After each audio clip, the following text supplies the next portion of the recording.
mudah-mudahan keluarga yang barokah, keluarga yang sakinah, mudah warahmah, putra putri kita insyaallah mudah-mudahan dijadikan Allah menjadikan putra putri yang qurrata a'yun, dapat menyenangkan pandangan mata kita, menjadi putra putri yang soleh dan solihah. Amin ya Allah ya Rabbal. Para jemaah rahimakumullah, alhamdulillah jihad atau jihad pekan ketiga hari ini insyaallah akan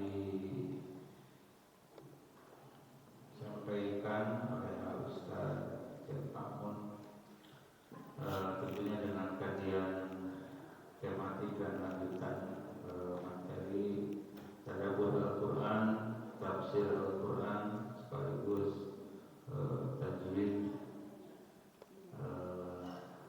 Al-Quran. Semoga kita dapat mengikutinya, mendapatkan ilmu yang bermanfaat. Bapak Ibu semua yang telah menginfakkan hartanya, wabil khusus untuk pekan ini kami sampaikan apresiasi dan penghargaan khususnya kepada ibu-ibu sekalian yang telah support lancarnya kegiatan ini, khususnya untuk sarapan pagi. Semoga apa yang dikorbankan tentunya Allah ganti dengan yang berlipat. Amin ya Allah ya Rabbal. Jamaah agenda selanjutnya dikain insyaallah di pekan depan antara Senin dan Selasa. Dari DKM akan pergi ke Cianjur untuk menyampaikan amanah dari Bapak Ibu para jamaah semua. Insyaallah apa yang Bapak Ibu berikan dan ajukan akan segera kita salurkan kepada orang-orang yang membutuhkan, tentunya yang mendapatkan musibah bencana di Cianjur. Semoga juga Allah beri pahala dan ganti dengan yang bermanfaat dan Bapak Ibu korbankan. Jamaah rahmatullah, sudah siapnya. Mari kita menyimak materi yang disampaikan oleh kita, tentunya dengan penuh kehikmatan dan penuh kehusuan untuk mengkaji, mendalami Al-Quran. Terima kasih juga kepada komunitas pecinta sedekah, Ibu Sulfi dan Bapak Ibu semua yang ada yang dapat disebut satu persatu. Jazakumullah khairan. Semoga Allah merahmati. Amin ya rabbal alamin. Mangga Pak Ustaz untuk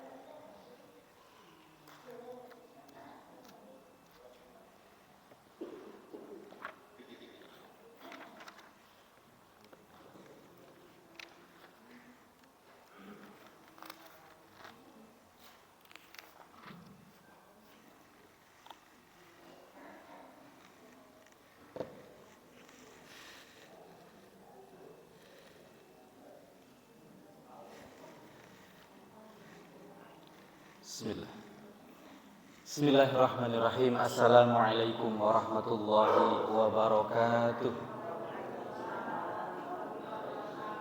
Alhamdulillahilladzi an'ama alaina bi ni'matil imani wal islam. Salatullahi wa salamuhu ala khairil anam sayyidina wa maulana Muhammadin sallallahu alaihi wasallam wa ala alihi wa ashabihi alladhina ta'allamu wa 'allamul Qur'an, amma ba'du. Alhamdulillah, puji dan syukur kepada Allah Subhanahu wa taala atas segala nikmat dan karunia kepada kita semuanya, terutama nikmat iman dan Islam yang masih Allah titipkan di dalam dada-dada kita, masih terjaga hingga hari ini, detik ini.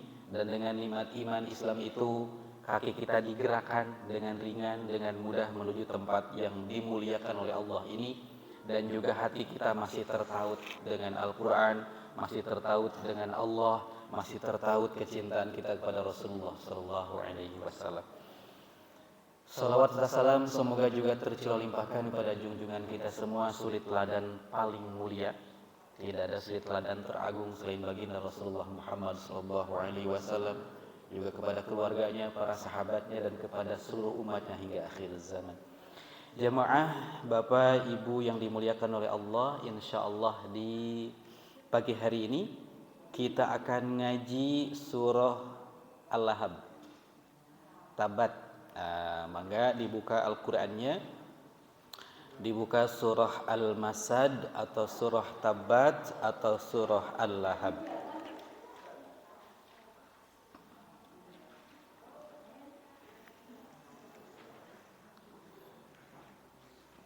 Surah Al-Lahab atau surah Al-Masad atau surah Tabbat. Insyaallah surah ini surah yang sudah familiar, surah yang sudah akrab, insyaallah sudah pada hafal juga, ya.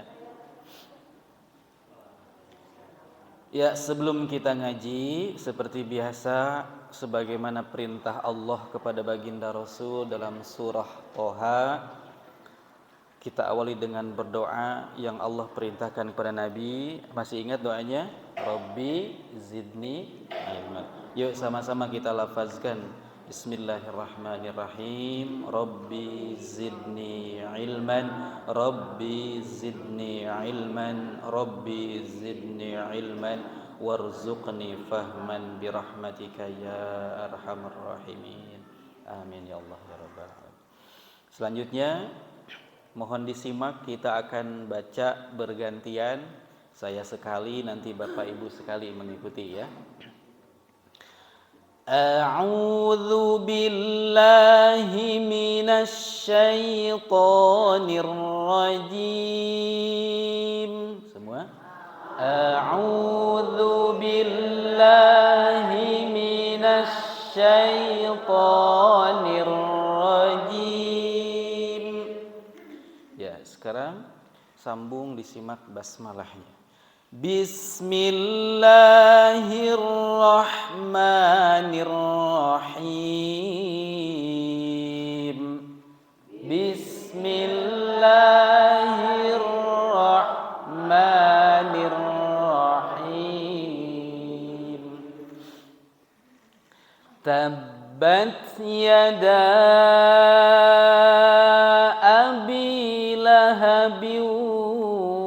wa tabb. Perhatikan. Nanti dulu. Sabar ya. Baik, ada yang perlu diperhatikan di sini. Yang pertama, tabbat. Ada tasydid di atas huruf ba. Kadang-kadang walaupun sudah hafal dibacanya tabat yada, tabat tanpa tasydid. Sering itu.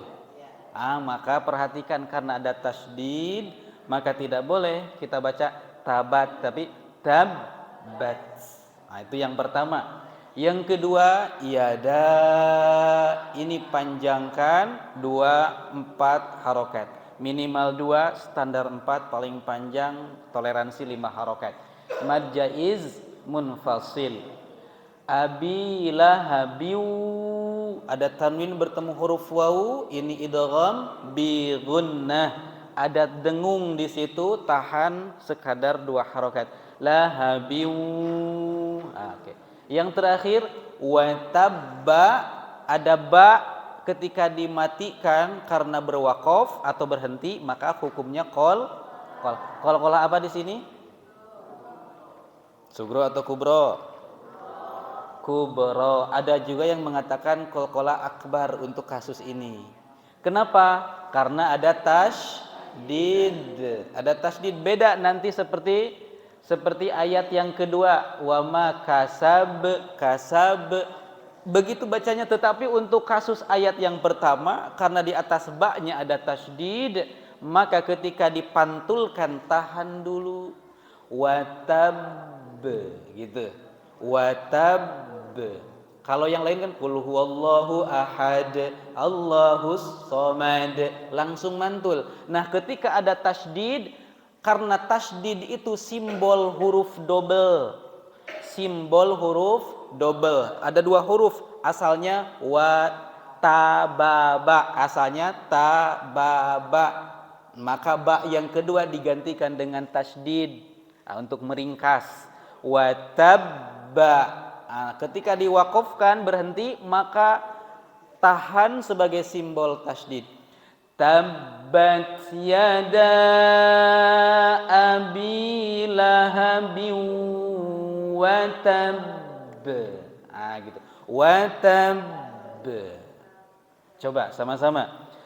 Tabbat yada abi lahabin watab. Oke. Nah, gitu ya. Jadi jangan langsung dipantul, tapi sedikit ditahan dulu. Watab. Makanya kalau dengerin murotal itu, contoh di kalimat atau ayat yang ada hakku, hakko, kan ada tasdid itu ya. Hakku, hakko. Kadang kedengeran banget. Bil haqqo.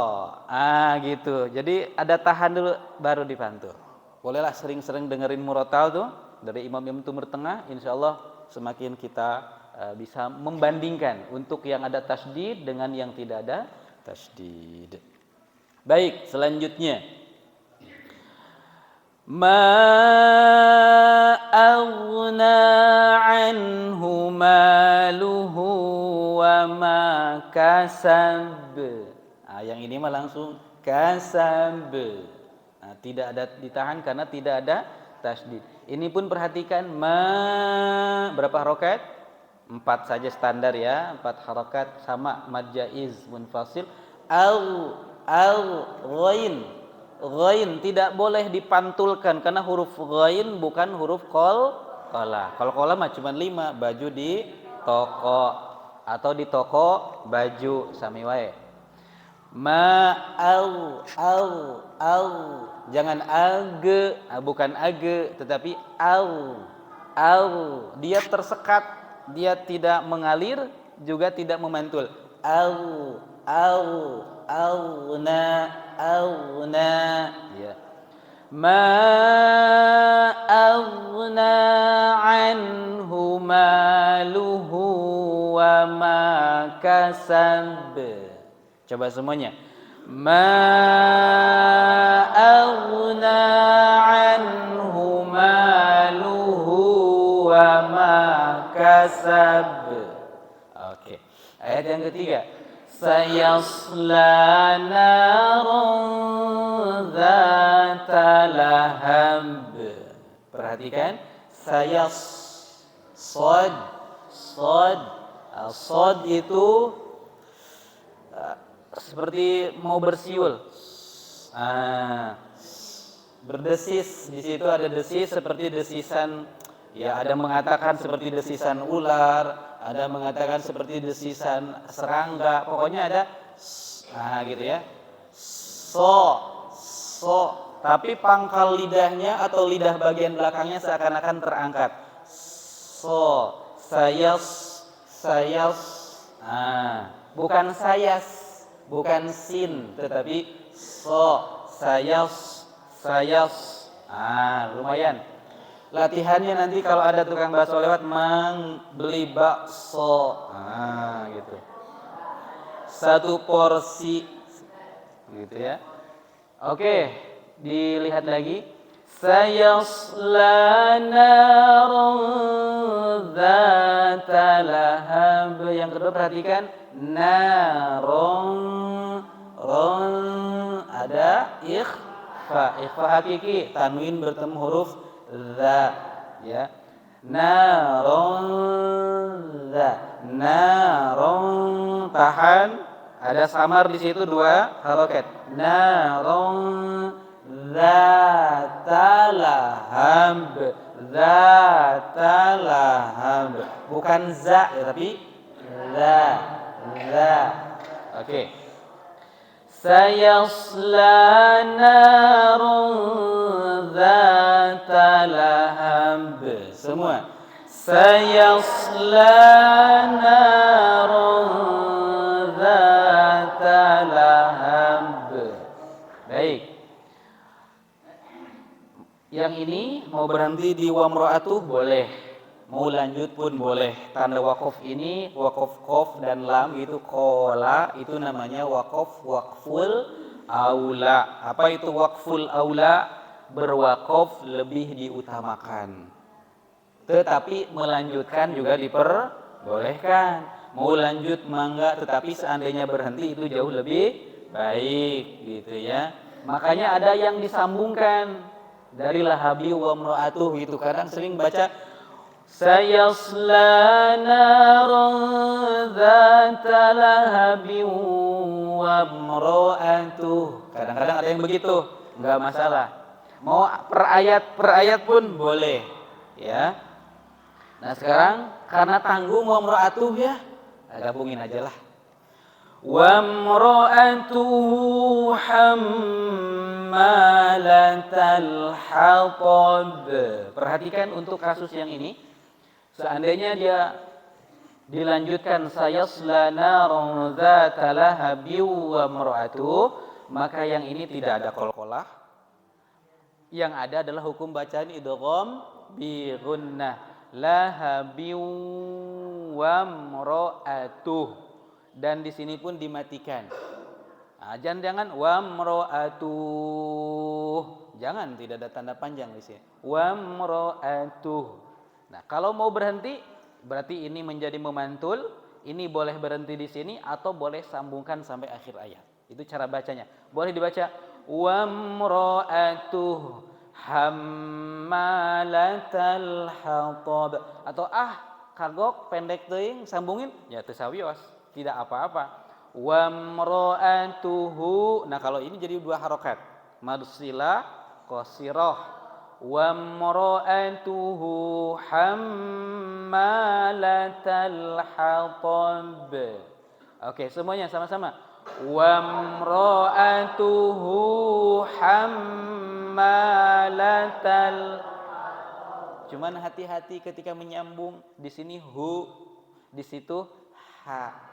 Ini ha, itu ha. Ini dari ujung tenggorokan atau tenggorokan paling bawah, yang ha dari tengah tenggorokan. Wa mra'atuhu jangan dua-duanya menjadi ha. Tetapi yang satu ha, yang kedua ha. Nah, itu yang perlu diperhatikan. Baik. Selanjutnya terakhir ayat 5, fi jidha hablum mim masad. Perhatikan, apalagi ini dua-duanya ha. Fi jidha hablum. Nih kalau tidak hati-hati, sering imam itu baca dua-duanya ha. Fi jidha hab. Ini keliru, karena yang kedua bukan ha tetapi ha. Atau karena saking hati-hatinya dua-duanya jadi ha. Fi jidha hab, itu pun salah. Maka perhatikan betul-betul, bedakan masing-masing pengucapan huruf sesuai makhrajnya atau tempat keluarnya. Ha dari tenggorokan bagian bawah, tapi bukan ke dada ya, bukan ha tapi ha. Ha, haredang hejo, nah itu ha. Kemudian hidung, yang ini ha. Harewas bojong gitu ya. Ha. Yang ini kedua ha.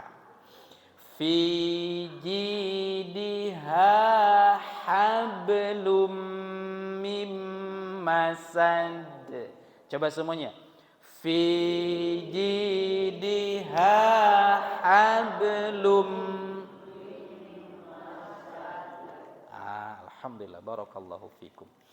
Baik, selanjutnya kita lihat tafsir Al-Jalalain berkenaan dengan surah Al-Masad. Tapi sebelum itu kita lihat dulu sabab nuzulnya ya, asbabun nuzulnya. Ini surah Al-Masad asbabun nuzulnya. Bismillahirrahmanirrahim. Akhrajal Bukhari wa ghairuhu an Ibnu Abbasin qala Imam Al-Bukhari dan lainnya, para perawi lainnya juga meriwayatkan dari Ibnu Abbas berkata, Sa'ida Rasulullah sallallahu alaihi wasallam dzata yaumin 'ala as-Safa fanada. Suatu hari baginda Rasul sallallahu alaihi wasallam naik ke atas bukit Safa, lalu beliau menyeru manusia, beliau menyeru bangsa Quraisy, beliau menyeru para penduduk di kota Makkah dengan lafaz ya sabahah. Itu kalau orang mah kadarieu, nah gitu ya. Kalau orang Sunda mah. Jadi wahai manusia kesini kadarieu gitu ya. Ya sabahah. Maka fajtama'at ilaihi Quraisyun. Maka kemudian berkumpullah menuju kepada baginda Nabi seluruh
Habin, maka lalu berkata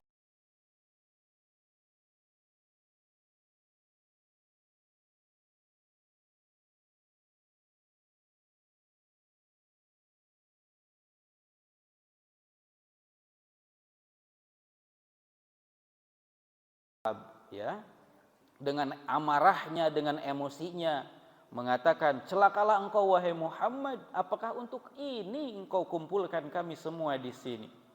Fa anzalallah, maka lalu Allah menurunkan, tabbat yada abi lahabin wa tab, ila akhirih. Jadi sabab nuzul atau asbab nuzul surah Al-Masad ini adalah berkenaan dengan Abu Lahab. Sebelumnya membenarkan apapun yang akan dikatakan Nabi, mereka benarkan. Tetapi ketika yang dikatakannya ternyata dakwah menyeru kepada agama Allah, seketika Abu Lahab menjadi orang yang paling pertama menentang Nabi dengan mengatakan, tabban laka, celakalah engkau. Maka ayat surah Al-Lahab ini pun diawali dengan kata tabbat, artinya celaka. Jadi Allah membalikkan ucapan Abu Lahab kepada Abu Lahab sendiri. Abu Lahab mengatakan, celaka engkau Muhammad, maka Allah balikan, celaka engkau Abu Lahab. Nah gitu, ini sabab nuzulnya. Kita kembali kepada surah Al-Lahab. Ya, kita lihat bismillahirrahmanirrahim. Qala al-musannifu al-imam Jalaluddin al-Mahalli rahimahullah. Imam Jalaluddin al-Mahalli, penyusun tafsir Al-Jalalain ini beserta dengan muridnya Imam Jalaluddin As-Suyuti berkata, Suratul Masad atau Suratul Lahab atau Suratul Tabbat, Surah Al-Lahab, Surah Tabbat atau Surah Al-Masad, Makiyatun wa ayatuha khamsun, termasuk atau terkategorikan surah Makiyah yang diturunkan pada periode Makkah sebelum hijrah ke Madinah.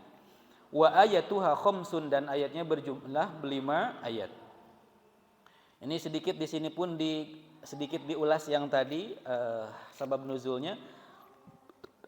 Lama da'an Nabi sallallahu alaihi wasallam qaumahu wa qala inni nadhirul lakum baina yadayya adzabun syadid, faqala ammuhu Abu Lahabin, tabban laka ali hadza da'autana, nazala tabbat. Ketika baginda Nabi menyeru kaumnya dengan mengatakan, sesungguhnya aku adalah pemberi peringatan untuk kalian dan di hadapanku di antara kedua tanganku ada azab Allah yang sangat dahsyat. Faqala ammuhu Abu Lahab, maka lalu berdiri dan berkata pamannya yaitu Abu Lahab, tabban laka ali hadza jama'tana. Kalau dalam versi yang hadis tadi dari riwayat Imam Bukhari, kalau dalam redaksi ini ali hadza da'autana, apakah untuk ini engkau menyeru kami? Sama saja, ya, esensinya sama saja. Nazala, maka kemudian Allah menurunkan surah Al-Lahab ini. Tabbat ay khosirat, yang dimaksud tabbat celakalah, ay yakni bermakna merugilah. Tabbat khosirat, celakalah, merugilah. Apa yang celaka dan apa yang merugi? Yada abi lahabin, yada kedua tangan, abi lahabin Abu Lahab. Ai jumlatuhu, maksudnya itu seluruh anggota tubuh Abu Lahab. Kenapa yang disebutkan kedua tangan? Wa abbara anha bil yadaini majazan li anna aktsarul af'ali tazawalu bihima. Allah menyebutkan hanya kedua tangan Abu Lahab ini sebagai majaz saja. Karena li'anna aktsarul af'al tazawalu bihima, karena kebanyakan perbuatan manusia itu dilakukan oleh kedua tangan. Mayoritas tindak tanduk manusia itu dilakukan oleh kedua tangan. Selain oleh kaki, selain oleh mata, selain oleh mulut, tetapi yang paling banyak dilakukan oleh kedua tangan. Maka Allah mengatakan, celakalah kedua tangan Abu Lahab, maksudnya celakalah Abu Lahab seluruh jiwa raganya, gitu. Wa tabba khosirahua, ini sebagai penekanan saja, ya. Wa tabba, dan benar-benar celaka dan benar-benar merugi, gitu maksudnya. Kemudian di sini dikatakan ini pun bermakna ad-du'a. Ini pun kalimat ini juga bermakna doa. Wa hadhil jumlah du'aun. Dan ayat ini atau kalimat ini bermakna doa. Jadi seakan-akan ketika kita baca tabbat yada abi lahabin wa tab. Ya Allah, semoga engkau membinasakan, mencelakakan, merugikan Abu Lahab. Nah itu. Watabba, dan pasti benar-benar merugilah dia, dan pasti benar-benar celakalah dia. Nah begitu. Ini jadi bermakna doa, ya. Jadi bayangkan sampai hari kiamat Abu Lahab didoakan oleh jutaan, oleh miliaran umat muslim, dari mulai pertama hijrah sampai sekarang sudah 1444 hijrah. Sudah ribuan tahun setiap dalam sholat, setiap dalam kesempatan Abu Lahab didoakan. Doanya cuma doa keburukan. Celakalah Abu Lahab, binasalah Abu Lahab. Jadi kebayang sekarang di alam kubur ada yang doain jeder lagi. Eta yang ngadoa di jeder lagi. Nauzubillah tsumma nauzubillah. Ma aghna anhu maluhu wa ma kasab. Tidak ada faedahnya bagi Abu Lahab. Apa yang tidak ada faedahnya? Maluhu, hartanya, wa ma kasab, dan apa yang dia usahakan. Nah, di sini dalam tafsir dikatakan ma aghna anhu maluhu wa ma kasab. Tidaklah bermanfaat, tidaklah berfaedah bagi Abu Lahab harta, wa ma kasab, dan apa yang diusahakan, ai waladuhu, yang dimaksud diusahakan adalah anak keturunan. Ini ada hubungan juga dengan sabab nuzul ayat ini. Kenapa? Karena Abu Lahab berkata ketika di suatu kesempatan, walamma khawwafahun nabiyyu bil azab, ketika baginda Nabi memperingatkan mereka dengan azab, faqala, maka berkatalah Abu Lahab, in kana ma yaqulu ibnu ahi haqqan, jikalau apa yang dikatakan oleh anak saudara lelakiku, maksudnya mah keponakan, kan keponakan itu berarti anak saudara laki-laki gitu ya. In kana ma yaqulu ibnu akhi haqqan, seandainya apa yang dikatakan oleh anak saudaraku, yaitu keponakanku adalah benar, yaitu baginda Nabi, fa inni aftadi bihi bima.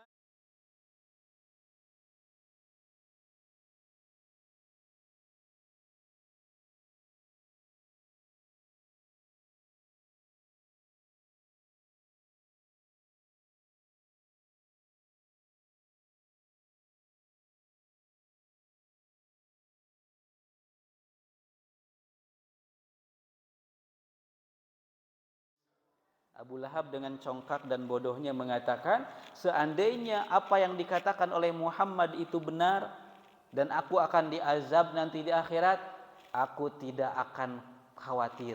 Aku akan tebus azab itu dengan hartaku dan dengan anak keturunanku. Saking bangganya dengan hartanya dan bangga dengan anak-anak keturunannya. Maka kata Allah, ma'aghna, tidak ada faedahnya, tidak ada manfaatnya di akhirat nanti, mau harta, mau anak, ketika azab sudah di depan mata, tidak ada yang bisa menyelamatkan. Beda kalau hukum dunia, walaupun sudah akan diponis, bisa saja ditebus kalau punya banyak harta, karena hukum dunia masih bisa dijual belikan, tapi hukum Allah tidak bisa. Sayasla narun dzata lahab, maka dia akan dimasukkan, siapa dia itu? Abu Lahab. Naron, ke dalam api neraka, dzata lahabin, ai talhabu wa tuqadu, dzata lahabin, yang memiliki gejolak membara. Talhabu wa tuqadu, yakni bergejolak dan menyala-nyala api nerakanya. Fahiya ma'alitakaniyatih litalhabu wajhi isyraqan wa humratan. Dan kata lahabin pada surat ini pun kemudian menjadi nama sebutan, nama panggilan bagi Abu Lahab. Karena Abu Lahab itu bukan nama asli. Itu teh nama sebutan, nama landihan, nama gelar. Nama gelar itu teh, nama landihan, nama sebutan, nama alias. Gitu ya, bukan nama asli. Ada yang tahu siapa nama asli Abu Lahab? Aduh. Ayo saha. Berarti baca urang teh masih kena jarang maca sejarahnya. Namanya Abu Lahab itu Abdul Uzza bin Abdul Muttalib. Siapa?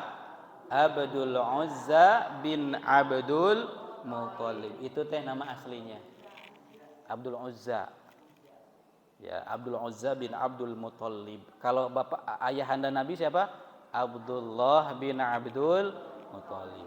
Jadi sabapak ya, satu kakek. Pamannya, ya. Nah, dalam ayat ini kenapa Allah tidak sebutkan namanya?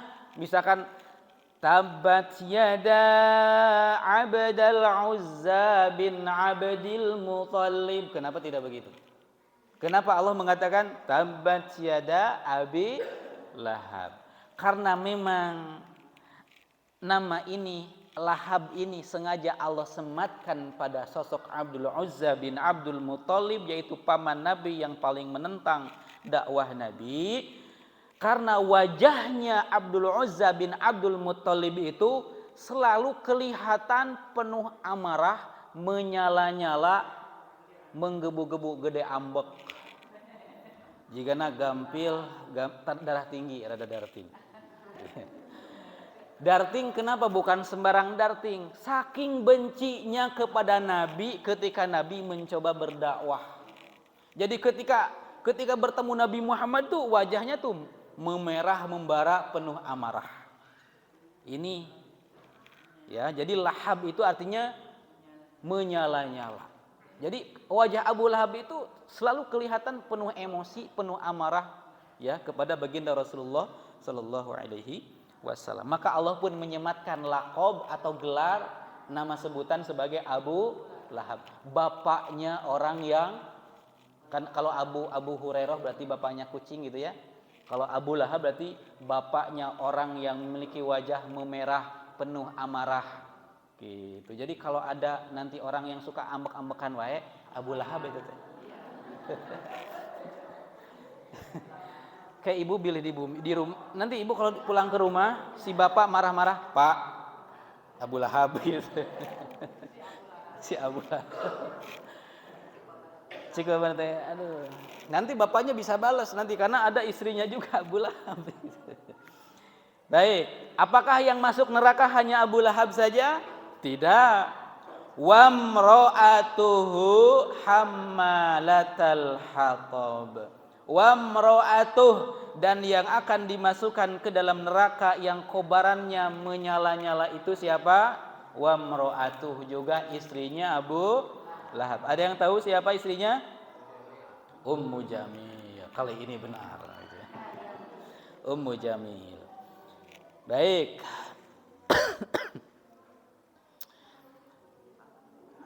Hammalatal hatab, yang memikul, yang membawa kayu bakar. Jadi nanti di nerakanya tugasnya itu membawa kayu bakar. Jadi kebayang suaminya dibakar, dia yang menyediakan kayu bakar. Enak ya? Maksudnya enak didukung sama istri gitu.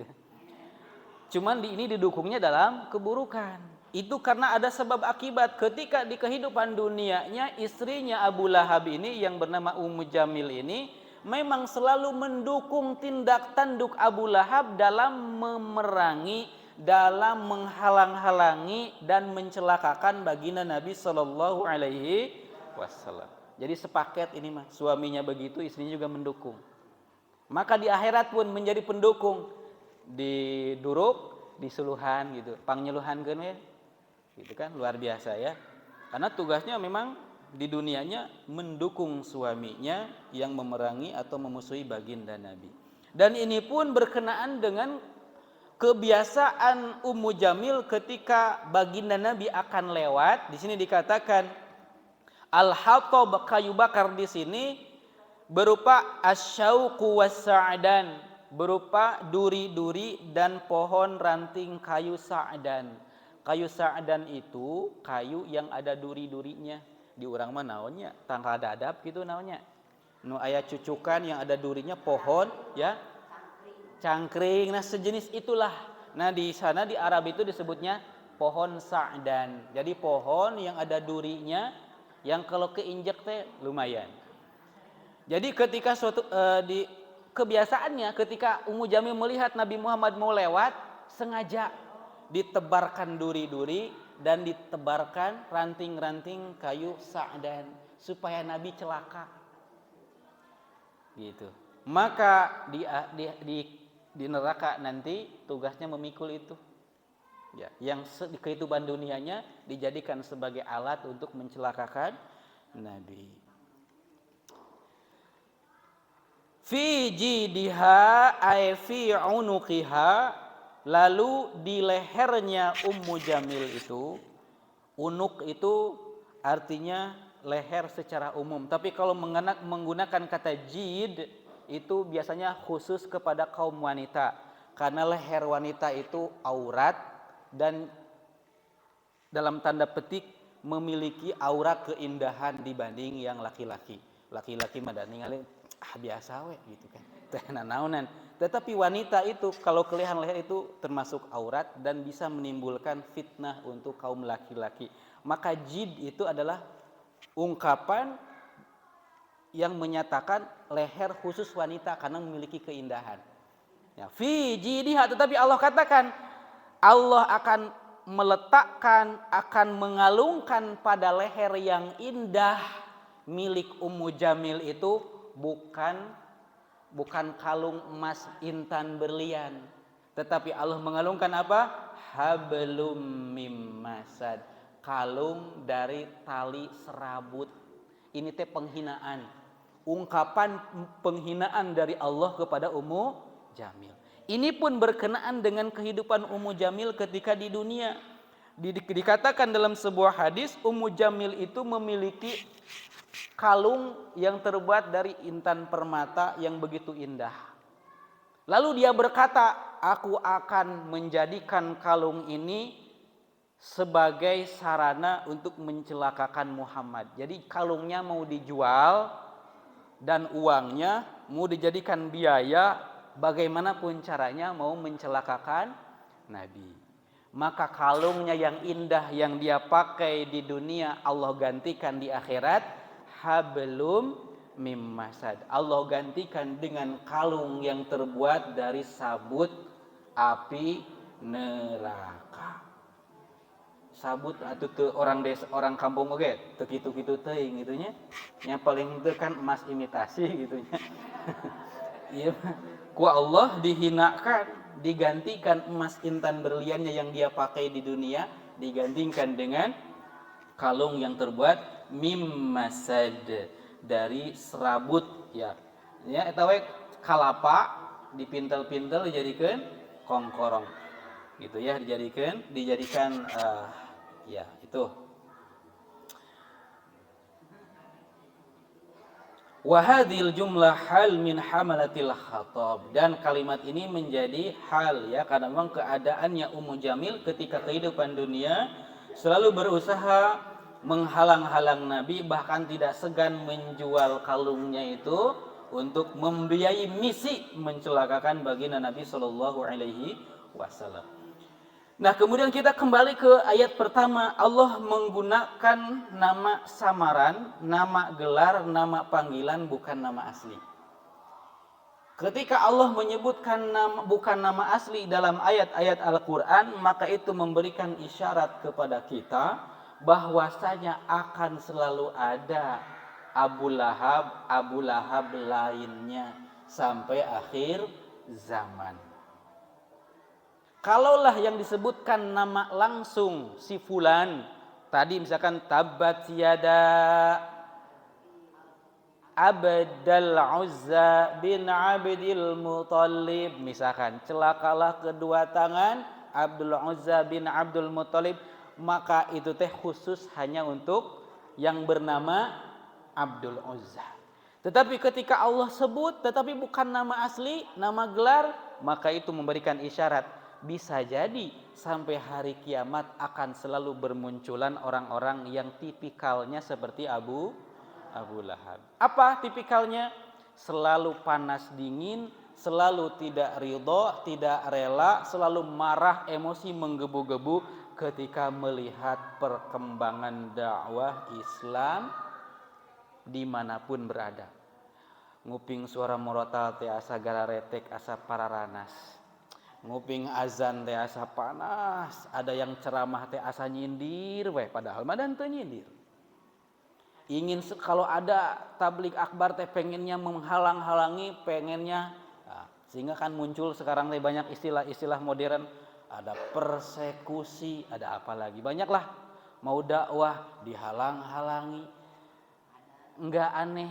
Itu teh siapa? Abu Lahab. Cuman Abu Lahabnya beda nama aslinya. Kalau yang dulu Abu Lahabnya bernama Abdul Uzza bin Abdul. Kalau sekarang ya banyaklah. Ada namanya si fulan. Pokoknya kalau menghalang-halangi dakwah, tidak senang dengan Islam, tidak senang dengan dakwah Islam, itulah dia Abu Lahab. Gitu. Istrinya ternyata mendukung, itulah dia Ummu Jamil. Gitu. Ya, karena di sini tidak disebutkan Ummu Jamil, hanya disebutkan wamro'atuhu, dan istrinya.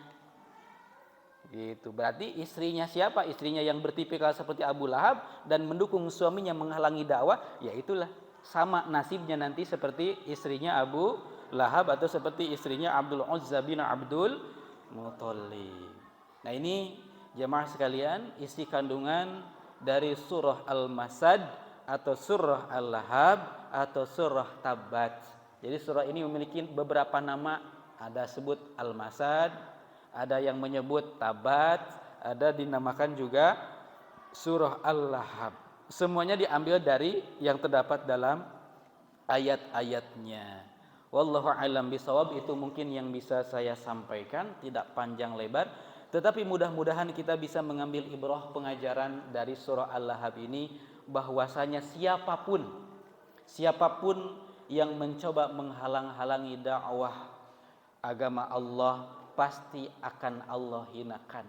Dan ternyata kehinaan itu bukan hanya akan didapatkan di kehidupan akhirat.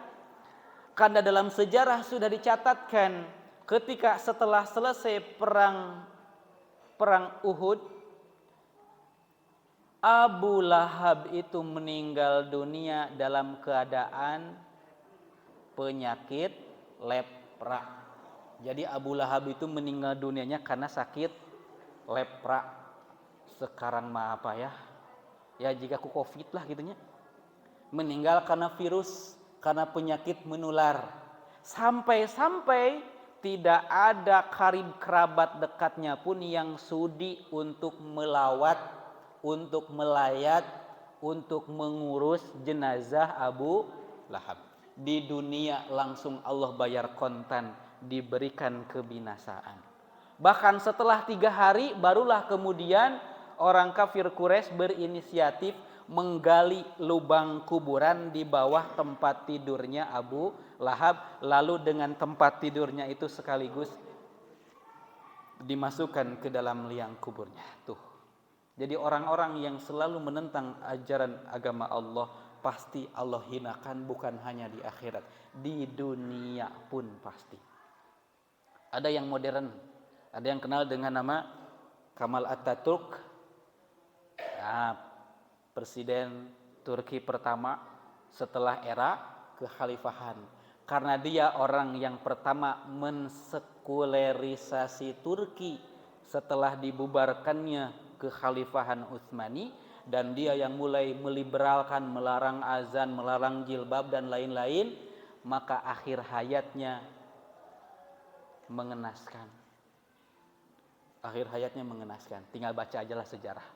Jadi jangankan di akhirat, di dunia saja sudah Allah perlihatkan bagaimana kebinasaan orang-orang yang selalu mencoba meredam cahaya agama Allah.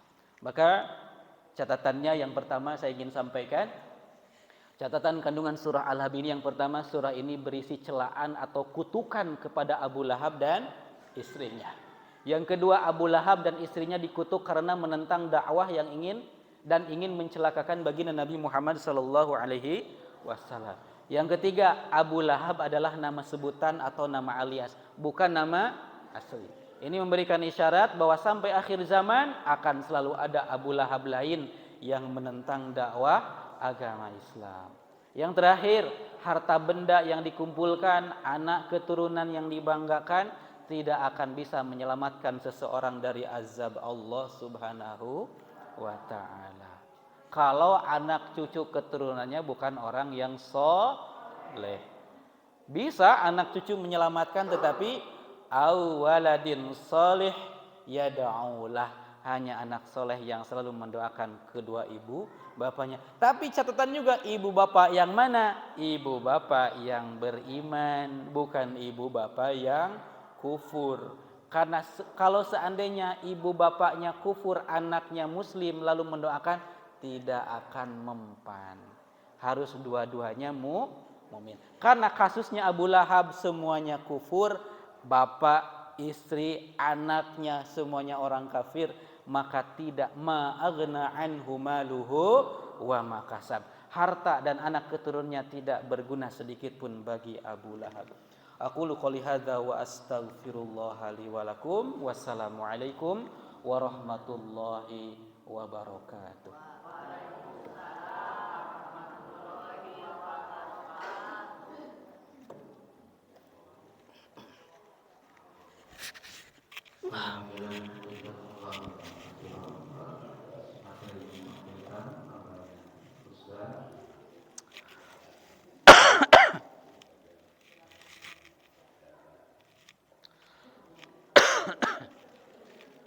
Bapak Ibu bisa dipahami? Insyaallah luar biasa kita dapat ilmu di pagi hari ini dengan tadabbur Al-Qur'an, khususnya kajian pagi ini adalah surah Al-Lahab. Mudah-mudahan kita dapat memahaminya, kita dapat mentadabburinya, sekaligus kita dapat mengambil hikmah ya apa yang kejadian kecelakaan Abu Lahab. Mudah-mudahan tidak menimpa terhadap keluarga kita ya. Betapa memang Allah memberikan iktibar, memberikan gambaran, memberikan pelajaran. Setiap apa yang terjadi dalam Al-Quran itu merupakan kejadian yang memang betul adanya, betul terjadi, dan kita harus melihat. Yakin tidak Bu? Harus yakin, karena Al-Quran itu adalah salah satu kitab Allah Subhanahu wa Ta'ala yang harus kita imani, ya, kita pelajari, kita amalkan. Sambil menunggu kesiapan dari belakang ya. Bapak Ibu semua, insyaallah kita kurang lebih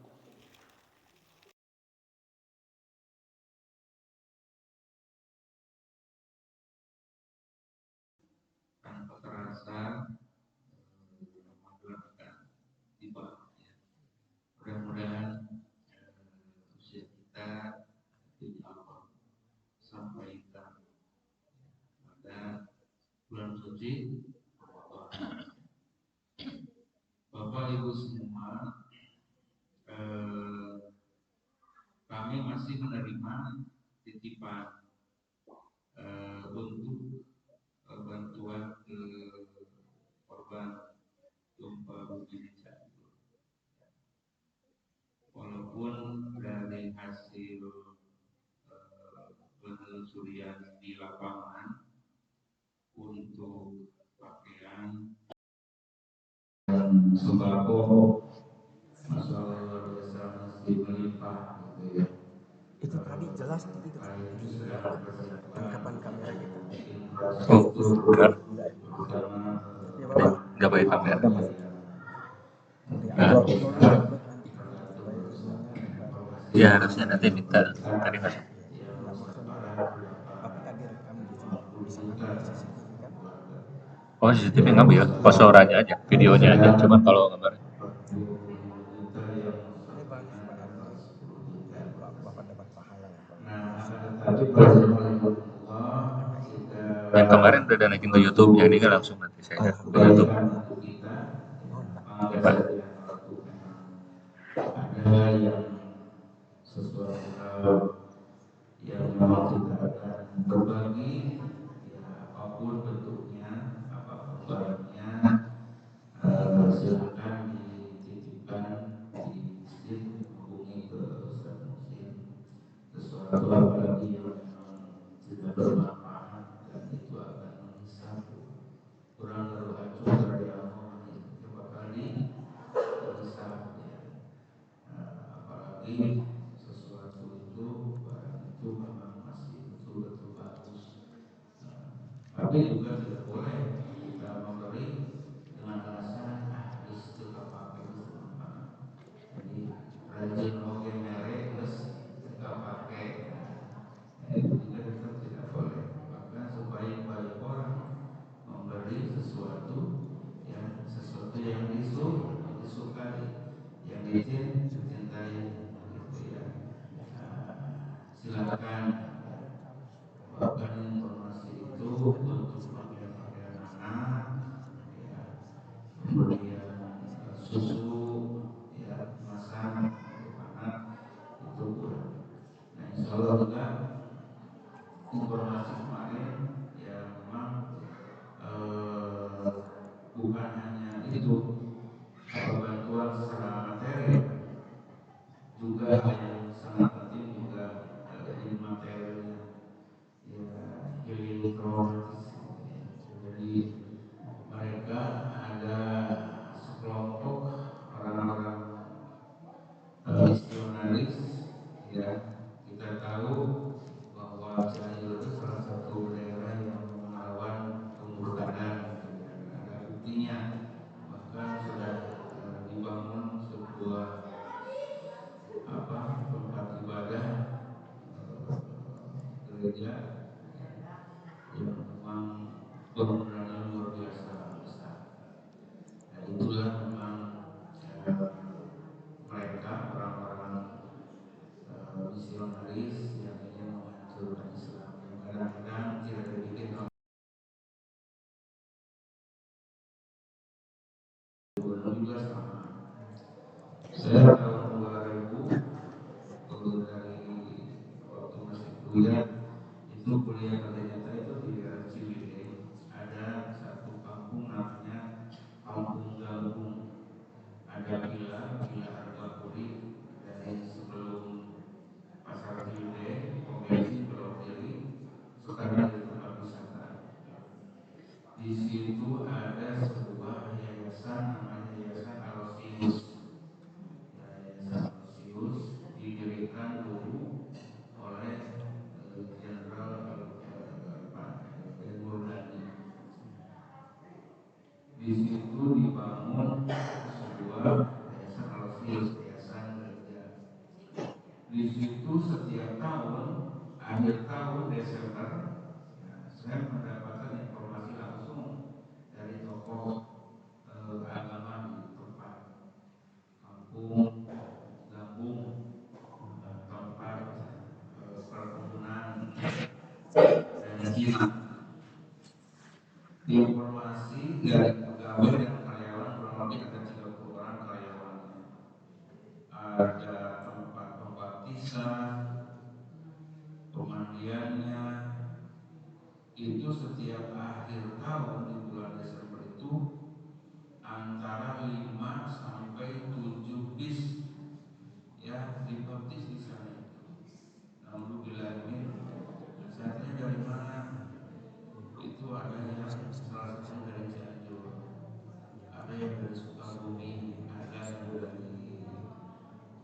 ada yang dari Indramayu, banyak dari Bandung, bahkan ada dari Ciamis, Bekasi, dari Garut. Mereka dibaptis. Nah,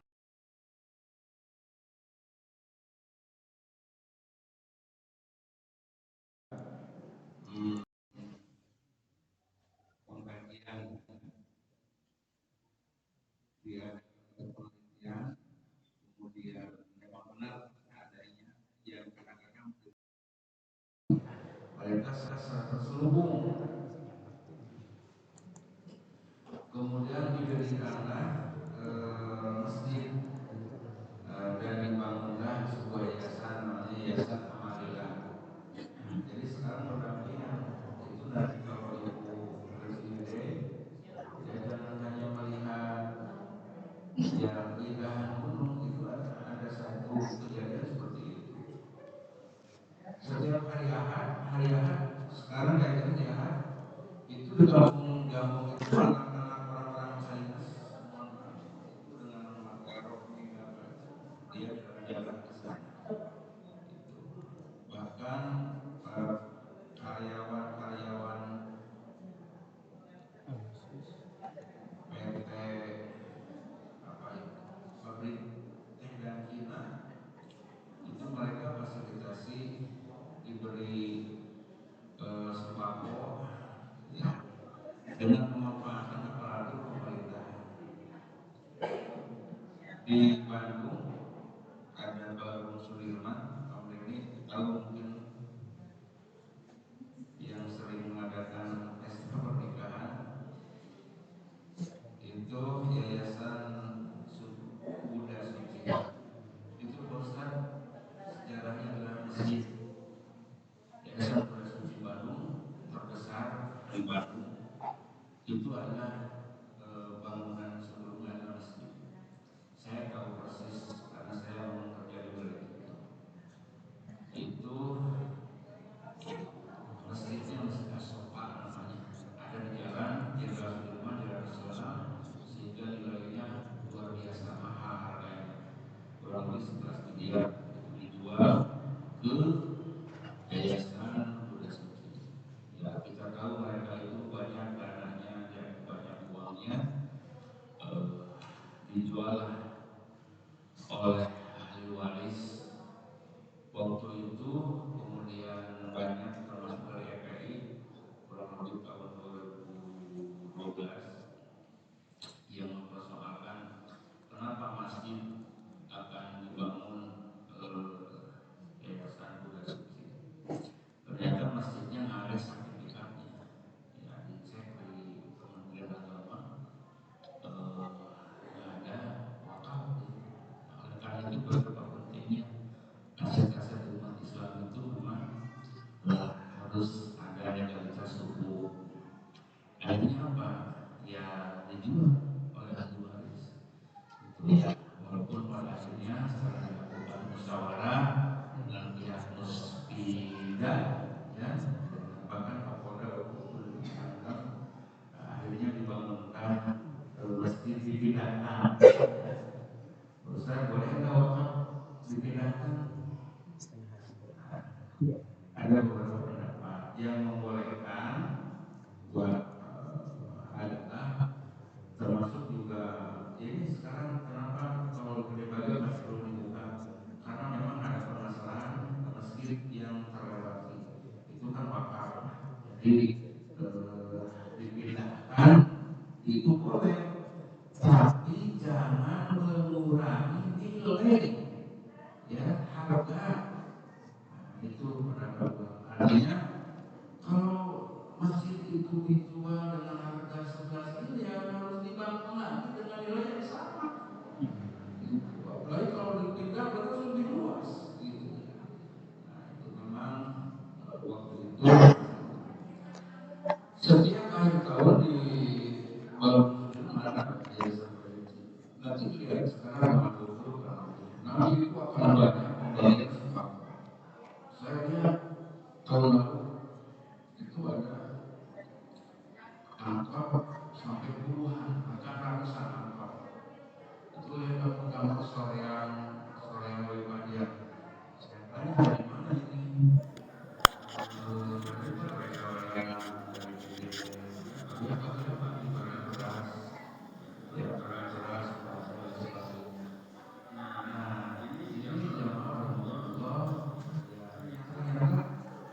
mereka itu ya punya visi ya umur ada bahkan ada ya di lembaga Winston di Bandung ternyata mereka bikin skema, bikin peta. Kalau dalam kita itu peta dakwah gitu. Peta mereka itu sudah dibangun setting Bandung Selatan, Ciwidey, Bandung Utara, di di Cimenyan itu ada gereja, sebenarnya Universitas Citarum.